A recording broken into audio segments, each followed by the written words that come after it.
Welcome students, आज हम बात करेंगे determination of a vector from its rectangular components. अब जिस तरह से हमने पिछले लेक्चर्स में भी ये टॉपिक जो है रेजोल्यूशन ऑफ अ वेक्टर वाला देखा था स्टूडेंट्स, कि जिसमें हम अब यहाँ मैं जिस तरह से ड्रॉ करने जा रही हूँ कि हमारे पास एक्स एक्सेस हैं और वाई एक्सेस हैं, ठीक है। और हमने एक वेक्टर ले लिया है, जिस तरह से ए वेक्टर मैं यहाँ ड्रॉ करती हूँ कि जो कि थीटा एंगल बना रहा है एक्स एक्सिस के साथ। ये मैंने ए वेक्टर ज्वाइन कर लिया और ये हमारे पास थीटा एंगल बना रहा है एक्स एक्सिस के साथ। अब हमने क्योंकि इस वेक्टर को रिजॉल्व करना है, इसको सॉल्व करना है, तो उसके लिए हम रेजोल्यूशन के लिए हम क्या करते हैं कि इसको रेक्टेंगुलर कंपोनेंट्स में रिजॉल्व करते हैं। जिस तरह से हम देखते हैं कि इसकी प्रोजेक्शन जो है वो एक्स एक्सिस के अलॉन्ग जो है वो क्या बन रही है, उसके लिए हमने ओ एक मतलब कि जिस तरह ये ओ पी वेक्टर है और यहाँ मैंने एम कर दिया, तो ओ एम जो है वो बेसिकली इसकी प्रोजेक्शन है जो कि एक्स एक्सिस पे इसका साया पड़ा है, ठीक है। और हम उसको क्या कहते हैं, ए एक्स इंटू आई हैट, ठीक है। और इसी तरह इसकी प्रोजेक्शन, इसी वेक्टर की प्रोजेक्शन जो है वो वाई एक्सिस पे पड़ी है, जिसे मैं कहती हूँ ए वाई इंटू जे है, ठीक है। और इसमें जो हमारे पास स्टूडेंट्स, इसे मैं एंड पॉइंट कह देती हूँ, इसमें जो हमारे पास आई हैट है वो हमारे पास एक्स एक्सिस की डायरेक्शन को शो कर रहा है और जे हैट जो है वो वाई एक्सिस पे डायरेक्शन को शो कर रहा है। तो ये हमारे पास दो कंपोनेंट में इसको रिजॉल्व कर लिया था। अब हमने जिस तरह से हमने पिछले लेक्चर में देखा था स्टूडेंट्स कि हमने जो इसकी जब रेजोल्यूशन की है तो हमने ये ए एक्स की जो वैल्यूज फाइंड आउट की हैं, तो उससे हमने ये निकाला था कि ए एक्स जो है हमारे पास ए कॉज ऑफ थीटा निकला था, ठीक है, जो कि हमने टिग्नोमेट्रिक रेशियोज यूज करके टिग्नोमेट्रिक यूज करते हुए इस्तेमाल किया था। और ए वाई जो है वो ए साइन ऑफ थीटा आ गया था हमारे पास, ठीक है। ए कॉज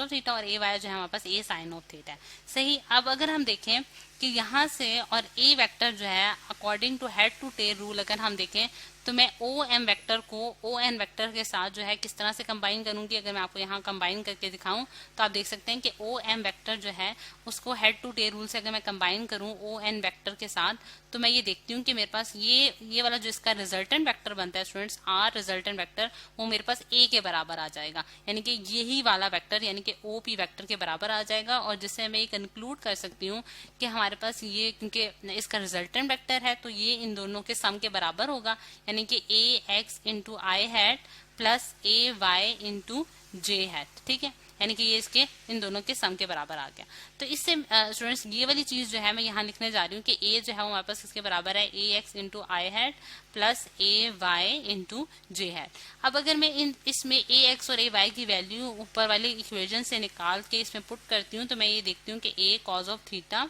इंटू आई हैट हमारे पास आ जाता है और plus a sine of theta into j hat हमारे पास आ जाता है। और इसमें जो ए है ये हमारे पास वेक्टर है बेसिकली, और ये जो ए जो मैंने बगैर एरो हेड के लिखा है ये हमारे पास क्या है, मैग्नीट्यूड्स है, ठीक। अब अगर हम देखें स्टूडेंट्स कि हमारे पास यहाँ जो ये वेक्टर मैंने रिजॉल्व किया है इसमें ए मैग्नीट्यूड यानी कि ए जो है वह मैग्नीट्यूड है, इसकी वैल्यू मुझे नहीं पता कि ये हम किस तरह से निकाल सकते हैं। तो इसको हम किस तरह से सॉल्व कर सकते हैं स्टूडेंट्स कि हमारे पास इसकी वैल्यू निकल आए। तो हम देखते हैं कि हम इसके लिए, क्योंकि हम ये जानते हैं कि ये हमारे पास एक राइट एंगल ट्राइंगल है, ठीक है, यानी कि हमारे पास जो वेक्टर्स हैं यानी कि ओ एक्स आई हैड वेक्टर जो है वो ओ एन वेक्टर के परपेंडिकुलर है, या फिर आप ये भी कह सकते हैं कि ये वाली लाइन और ये वाली लाइन बराबर है, तो हमारे पास ओ एन जो है वो एम पी के बराबर है। जिससे मैं ये देखती हूँ कि इनके दरमियान जो एंगल बन रहा है वो 90 डिग्री का बन रहा है, क्योंकि ये रेक्टेंगुलर कंपोनेंट्स हैं बेसिकली। तो अकॉर्डिंग टू राइट हैंड यानी कि हमारे पास ये जो ट्राइंगल बन रही है यानी कि ट्राइंगल ओ एम पी जो है यानी कि ओ एम पी हमारे पास एक राइट एंगल ट्राइंगल है, और उसमें हम पाइथागोरस थ्योरम यूज कर सकते हैं। और पाइथागोरस में हमें क्या कहते हैं कि हाइपोटेन्यूज का स्क्वायर जो होता है वो हमारे पास बेस के स्क्वायर प्लस परपेंडिकुलर के स्क्वायर के बराबर होता है। यहाँ बी जो है वो बेस को शो कर रहा है, पी परपेंडिकुलर को शो कर रहा है, और एच जो है वो हमारे पास हाइपोटेन्यूज को शो कर रहा है। अब इसकी वैल्यूज अगर हम इसमें पुट करें तो हमारे पास हाइपोटेन्यूज जो है वो हमारे पास किसके बराबर है, ए स्क्वायर के बराबर आ रहा है, यानी कि वेक्टर के स्क्वायर के बराबर आ रहा है। और इज इक्वल्स टू हमारे पास बेस जो है वो हमारे पास ए एक्स यानी कि सिर्फ मैं मैग्नीट्यूड्स की बात कर रही हूँ, ए एक्स का स्क्वायर के बराबर आ जाएगा और ए वाई के स्क्वायर के बराबर आ जाएगा। यहाँ से मैं ए की वैल्यू आसानी से कैलकुलेट कर सकती हूँ। जो ए है वो हमारे पास किसके बराबर आएगा, under the root A X square plus A Y का स्क्वायर, यानी कि ये मेरे पास स्टूडेंट्स मैग्नीट्यूड आ गया है। यानी कि ये जो मैग्नीट्यूड मैं फाइंड आउट करना चाह रही थी ए वेक्टर का, उसकी वैल्यू जो है मेरे पास क्या आ गया, under the root A X square plus A Y square,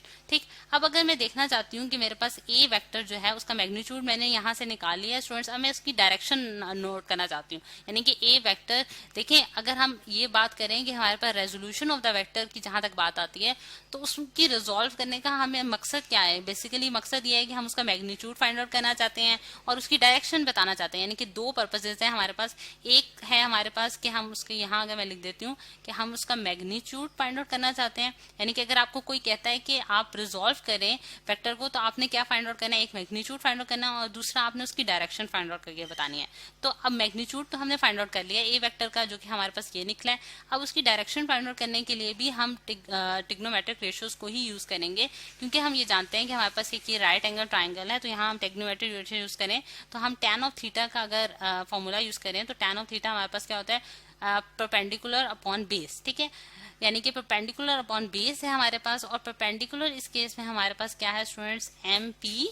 P divide by base हमारे पास क्या है, ओ एम। ठीक, और एम पी जो है हमारे पास इसके बराबर है, ए वाई के बराबर है, क्योंकि आप जानते हैं एम पी जो है वो ओ एन के बराबर आ रहा है। जिस तरह से मैं आपको दोबारा फिगर दिखा देती हूँ कि आप देख सकते हैं एम पी जो है हमारे पास ओ एन के बराबर है, तो इस वजह से मैंने उसकी वैल्यू जो है ए वाई लिख दी है। और बेस जो है यानी कि ओ एम जो है वो हमारे पास किसके बराबर आ रहा है, ए एक्स के बराबर आ रहा है। ठीक, तो अब यहाँ से हम जो है थीटा, यानी कि थीटा जो कि हमें डायरेक्शन बताता है, तो थीटा की वैल्यू मैं आसानी से निकाल सकती हूँ, जो कि हमारे पास आ रही है students tan inverse of A Y divided by A X. ठीक है, तो ये हमारे पास स्टूडेंट्स इसकी डायरेक्शन भी निकल गई। और इस तरह हमने एक वेक्टर जो कि हमारे पास ए वेक्टर था उसको हमने कम्प्लीटली रिजॉल्व कर लिया है, क्योंकि हमने उसका मैग्नीट्यूड भी फाइंड आउट कर लिया और उसका डायरेक्शन भी फाइंड आउट कर लिया है। ये हमारे पास उसका मैग्नीट्यूड आया है, ए मैग्नीट्यूड है, और ये हमारे पास उसकी डायरेक्शन आई है जो कि हमें थीटा से फाइंड आउट कर लिया। तो स्टूडेंट्स इस लेक्चर में हमने देखा है कि हम किस तरह से जो है वो वेक्टर को जो है वो रिजॉल्व कर सकते हैं बाय, मतलब कि उसको सॉल्व कर सकते हैं बाय यूजिंग रेक्टेंगुलर कंपोनेंट्स, और उसके मैग्नीट्यूड और डायरेक्शन जो है वो फाइंड आउट कर सकते हैं।